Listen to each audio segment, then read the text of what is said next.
Hi everybody, it's Nancy. It's a beautiful day in the garden and I thought I would just give you a little tour. It's weird, it's Saturday in May and I'm home today. Um, the store is not open and we're doing a curbside pickup and I'm home. So I'm going to be gardening and I'm going to be working on some designs and planting my flowers, but I just thought I'd show you what I got going on. Here's my Annabelle hydrangea budding up. My geronicums are beautiful. But what made me get the camera out was this tree peony. Look at this plant. I brought this home quite a few years ago, and it's had one flower, but this year it has 3 flowers, and it is gorgeous. It is called Hana Daijin. And it's up against an azalea that was in the yard when I moved here, and a spirea seedling, a spirea gold mound seedling that appeared, which got me going and putting in some golden leaf hostas. So my yard is messy but beautiful, and even though I've had lots of time to be home and work in the yard, I've spent a lot of that time on the computer. This is June Totally Tangerine. Planted it last year, so this is 1 year old. Look at how gorgeous it is. And then this is a daylily I bought online in my eternal quest to find daylilies that span the season from May to October or beyond. This is called Orange Man, and it's doing really, really good. Now there's a lot going on in my yard right now. It's peony season. My garden's very wild. This is Silene dioica, which spreads around with wood hyacinths. Here's Pentemon digitalis. I have lots and lots of stuff going on. I thought there was way too much pink and yellow, so I purposely added all kinds of columbines, and they've been seeding around. At that end, I have purple columbines. And I do have a poppy that's just about to pop, but that'll be next week.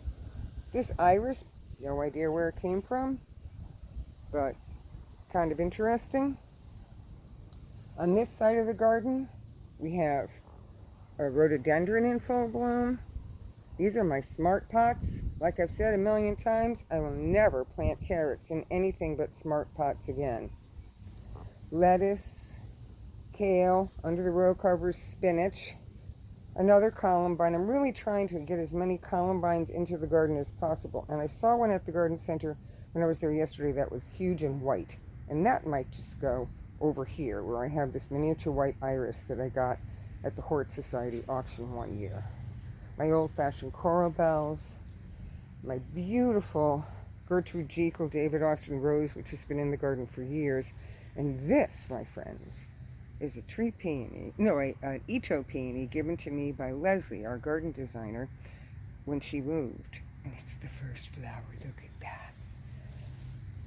But you gotta see this, because out here in this garden, this is my snowball viburnum, which I pruned really, really hard last year. If you took the pruning class online, you'll see how hard I cut it back, and that's okay, it's flowering. This is Phlox Chattahoochee, which I have not yet been able to sell or find source of, but what a great plant. But look at this peony, people. Oh, man. This is Red Charm. Every year, Red Charm blows my mind. We're talking about a peony that is gorgeous. It's so red. It's the reddest of them all. More geronicums. And when I teach design, I always say, yeah, there's going to be green globs. Those are plants for later. So I could tell you what they all are, but you'd probably be bored. But look at this one. This is flame peony. Next to a purple iris. Both flame and red charm were available at the garden center yesterday. So if you're thinking of adding some peonies or some extra color to your yard, you might want to go online to the web store and see if they're still there, because these are 2 that are great. And the beauty of a single peony is it doesn't need staking, whereas the double peonies do.